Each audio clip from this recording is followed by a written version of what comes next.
have. And what is your plan there actually for these companies and those Americans who are going to be on the ground working for these companies? Well, there are going to be Americans. I assume they're going to be using a lot of Americans, but they're going to be using a lot of people from Venezuela and other places, I would imagine. But I would think that mostly they'll be using Venezuelan workers. They have a lot of great workers. They have a very high unemployment rate, and they have workers that are very familiar with taking oil out of the ground. Yeah. How long do you think the Ayatollah will be in power after what we've seen play out on the ground there? When is the U.S. going to get involved now that reports of protesters being killed on the ground? So Iran's in big trouble. It looks to me that the people are taking over certain cities that nobody thought were really possible just a few weeks ago.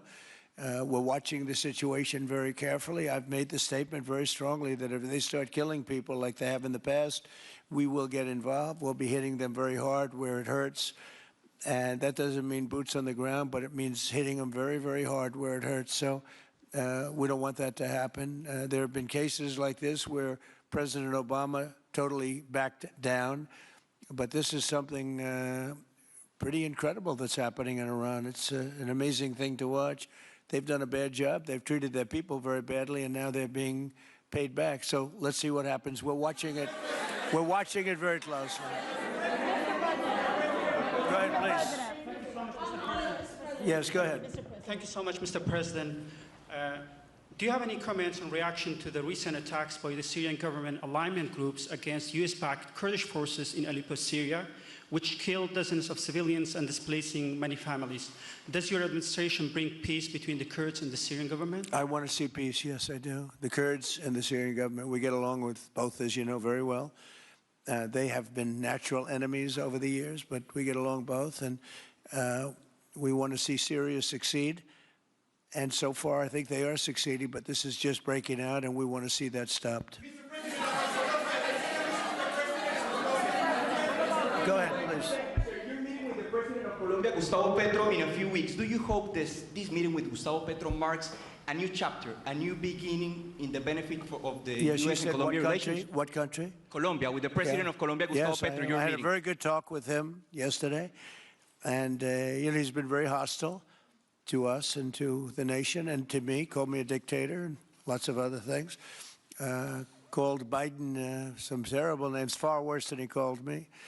But he called yesterday through people, and he wants to meet, and that's fine with me. I've made up with people also, you know. So we're going to have a meeting with him. We had a very good conversation. The people of Colombia are incredible people. Marco would know that better than anybody because he's married to a woman from Colombia. And I don't mean Columbia University. That would be, I'm not sure. I think I like Colombia, the country, better, if you want to know the truth. The people are, hold it. The people are great people. I look forward to meeting with them. We're going to meet in the very near future. Would you meet the interim president of Venezuela here in the White House? Would you greet her to discuss the fate of the oil? Yeah, well, I'm going to meet a lot of people, and we're going to meet, we meet a lot of people. When you end 8 wars, you get to know a lot of people, and I think it's very important. As an example, we have over $18 trillion, think of it, $18 trillion coming into our country. A lot of that's coming in from foreign countries like Saudi Arabia and Qatar and UAE and others. And I get to meet a lot of people, but I will be meeting with various representatives of Venezuela, probably pretty soon. We haven't set that up. But the relationship that we have with the people that are currently running Venezuela is very good. We also have a young lady that received the Nobel Peace Prize. She's going to come in and pay her regards to our country, really, to me, but, I'm a representative of the country, nothing else. And she's coming in sometime next week, I think Tuesday or Wednesday, and we'll see how that is. But no, we're dealing with the people from Venezuela.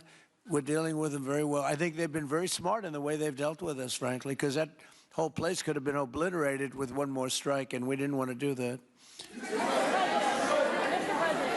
Thank you so much. I have a question for you on Minneapolis, but on Venezuela and your meeting with Machado next week. If she gives you her Nobel Peace Prize, will that change your view about her running that country?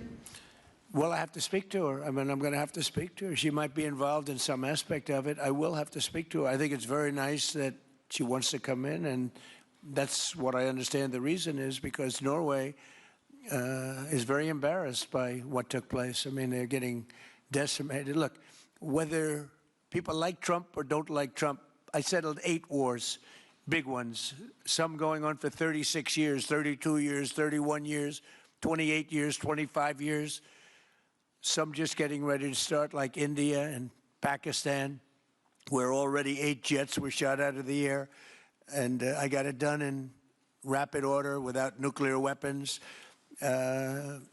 I can't think of anybody in history that should get the Nobel Prize more than me, and I don't want to be bragging, but nobody else settled wars. Obama got the Nobel Prize. He had no idea why. He still has no idea. He walks around and he says, I got the Nobel Prize. Why did he get a Nobel Prize? He got it almost immediately upon attaining office, and he didn't do anything, and he was a bad president.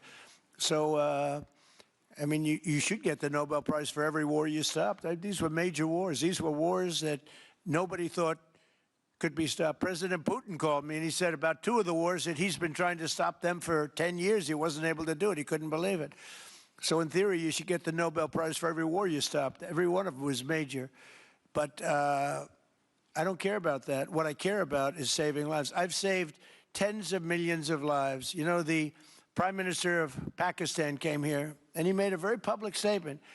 He said that President Trump saved minimum 10 million lives having to do with Pakistan and India, and that was going to be raging. So, you know, but I'm honored that she's coming here. I look forward to meeting her, yes. And I'm Minneapolis, wait, I have a follow-up. Go ahead. On Minneapolis, Mr. President, I have a follow-up for you. The state officials there have said that the FBI is not sharing evidence with them. Typically, they would conduct a joint investigation, as you know. Do you believe that the FBI should be sharing evidence with state officials in Minnesota? Well, normally I would, but they're crooked officials. I mean, Minneapolis and Minnesota, what a beautiful place, but it's being destroyed. It's got an incompetent governor, fool. I mean, he's a stupid person. And